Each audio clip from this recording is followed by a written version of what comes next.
Most people live as if time is endless. They postpone what matters, soften their convictions, and wait for a future version of themselves to arrive. The samurai did the opposite. They trained their minds to accept death in advance, not as despair, but as clarity. To live as if already dead was not morbid philosophy. It was a method for cutting away fear, hesitation, and self-deception. In feudal Japan, this idea appeared again and again in Zen teachings and in Bushido, the way of the warrior. It is stated most clearly in the Hagakure. The way of the samurai is found in death. This line has been misunderstood for centuries. It does not glorify dying. It teaches how to live without clinging. When a person no longer bargains with fear, their actions become clean and decisive. Miyamoto Musashi, Japan's most famous swordsman, lived by this principle in a quieter but no less severe way. In his final years, he wrote the Dokkodo, a list of rules meant to guide his final disciple. Among them was a complete rejection of attachment, to comfort, to reputation, to desire, even to life itself. Musashi understood that attachment clouds perception. When nothing is protected, everything becomes visible. To understand this idea in a modern context, consider a man named Daniel. He was not a warrior, and his life contained no visible danger. He worked a stable job, lived in a clean apartment, and followed the rhythms expected of him. From the outside, nothing was wrong. Internally, he carried a constant tension, as if something important was being delayed without a clear reason. Daniel lived cautiously. He avoided conflict, avoided commitment, and avoided decisions that could not be reversed. He told himself this was wisdom. In truth, it was fear disguised as patience. Every choice was softened by a hidden question. What if this costs me something I cannot get back? The samurai were trained to remove this question entirely. Through meditation on death, they learned to stop negotiating with outcomes. When a warrior enters battle believing he is already dead, fear loses its leverage. There's no future self to protect, no reputation to defend, no comfort to preserve. Action becomes pure.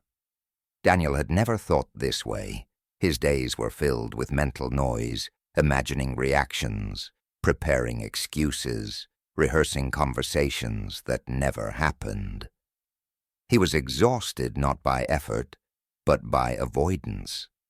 The weight he carried was not responsibility, but indecision. In Zen monasteries, monks practiced the daily contemplation of impermanence.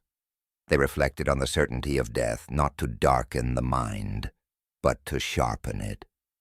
When time is limited, trivial concerns lose their authority. This practice trained presence. Each action mattered because it might be the last performed with awareness. Daniel encountered this idea accidentally through a line he read late one night. Live as if already dead. The phrase disturbed him. It felt cold and unforgiving. He closed the book and went to sleep, but the words followed him into the next day. Something in them felt true in a way he had avoided. At first, he interpreted the phrase emotionally. He imagined despair, recklessness, giving up. That interpretation frightened him. But the samurai did not abandon discipline when they accepted death. They intensified it. Acceptance did not lead to chaos.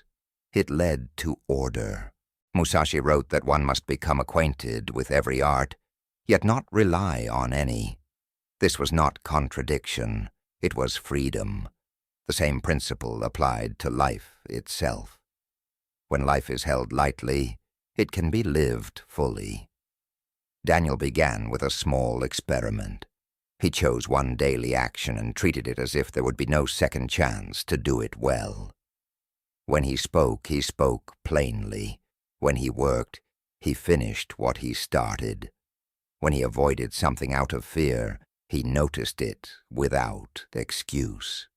These were not dramatic changes, but they were precise. The samurai trained in repetition. They did not seek motivation. They built habits that functioned even when emotion failed. Living as if already dead was not a feeling. It was a system, a set of non-negotiable behaviors that did not depend on mood or outcome. Over time, Daniel noticed a change in his internal dialogue. The constant rehearsal softened. Decisions took less time. He stopped asking whether something would protect him and began asking whether it was necessary. This shift was subtle, but it carried weight. In Bushido, honor was not a public performance. It was private alignment. A warrior was expected to act correctly even when unseen, especially when unseen. Living as if already dead removed the audience from the mind. There was no one left to impress. Daniel realized that much of his anxiety came from imagined judgment. He lived in conversation with people who were not present. The acceptance of death ended that conversation. If this were his final year, final month, or final day, whose approval would matter? Zen teaches that attachment creates suffering. This includes attachment to the self-image. The fear of being misunderstood, disliked, or diminished binds action. The samurai cut this bond early. Their identity was not negotiable. They were warriors, and warriors acted. Daniel was not a warrior, but the principle still applied. He did not need a sword. He needed clarity. He began removing behaviors that existed only to preserve comfort. Late nights without purpose, conversations without honesty, work done halfway to avoid criticism. This removal was not punishment. It was relief. Musashi believed that excess weakens the spirit. Every unnecessary attachment drains energy. By subtracting, strength returns. The idea of living as if already dead does not mean ignoring consequences. The samurai were deeply aware of consequence. They simply refused to let fear of consequence dictate their actions. This distinction is critical. Recklessness is uncontrolled movement. Discipline is controlled movement without hesitation. Daniel faced a decision he had avoided for years. It involved leaving a role that no longer aligned with his values. He had stayed because it was safe, because it allowed delay. Now viewed through the lens of impermanence, delay appeared dishonest. He did not romanticize the decision. He prepared carefully. He reduced expenses, clarified his next step, and acted without announcing it to everyone he knew. The samurai did not explain themselves. The explanation invites doubt. After the decision, fear did not disappear. The difference was that fear no longer commanded him. It was present, but it was not in charge. This is what Zen calls mastery of the mind, not its suppression. In training halls, samurai practiced death meditation before combat. They imagined the loss of everything they loved: family, status, body. When nothing remained to lose, the mind became steady. From steadiness came precision. Daniel practiced a modern version of this discipline. Before difficult conversations, he asked himself what he was protecting. Usually the answer was an image. When he released the need to protect it, speech became direct and calm. Living as if already dead simplifies life. It reduces choices to essentials. What must be done today if tomorrow is not guaranteed? What words should be spoken while there is still time? What habits deserve the limited energy of a finite life? This philosophy does not demand dramatic gestures. It demands consistency. The samurai rose early, trained daily, and accepted hardship without complaint. Gaman, the virtue of endurance, was not celebrated publicly. It was expected quietly. Daniel stopped seeking reassurance. He stopped explaining his discipline to others. He accepted that misunderstanding was part of the path.